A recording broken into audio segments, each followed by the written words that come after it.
सोलापूर शहर जिल्हा क्रीडा आणि शारीरिक शिक्षण महासंघाची कार्यकारिणी नुकतीच जाहीर करण्यात आली असून जिल्हाध्यक्षपदी सुवर्णा कांबळे यांची निवड करण्यात आली आहे, तर शहराध्यक्षपदी आरती मजली यांची निवड करण्यात आली आहे।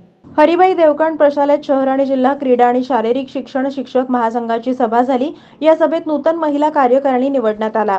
सुवर्णा कांबळे यांची जिल्हा अध्यक्षपदी तर स्वाती मॅगेरी यांची जिल्हा सचिवपदी एकमताने निवड झाली आहे। आरती मलजी यांची सोलापूर शहराध्यक्षपदी, अश्विनी पांढरे यांची शहर सचिवपदी तर शोभा राणी कुंभार यांची जिल्हा कार्याध्यक्षपदी एकमताने निवड झाली आहे। या प्रसंगी शहर जिल्हा क्रीडा शारीरिक शिक्षण महासंघाचे जिल्हाध्यक्ष दशरथ गुरव, शहराध्यक्ष विठ्ठल कुंभार, शहर उपाध्यक्ष ज्ञानेश्वर काळे, शहर सचिव प्रमोद सुंगे, कार्याध्यक्ष सचिन गाडेकर, सहसचिव राहुल हजारे, अक्षय गवळी आणि सर्व पदाधिकारी उपस्थित होते।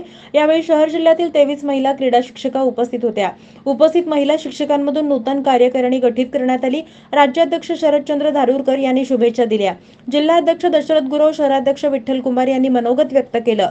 यावेळी सुवर्णा कांबळे, आरती मलजी, स्वाती मॅगेरी, अश्विनी पांढरे, मीरा गायकवाड, शीतल ख्याडे, नम्रता मानवी, सीमा मालगुंडे, ज्योती शिवशरण, शोभा कुंभार, रजनी वाघमोरे, दीपाली सातपुते, प्रगती कदम, सुनीता मोरे, खैरनार मॅडम, रसाळ मॅडम आदी महिला शिक्षिका उपस्थित होत्या।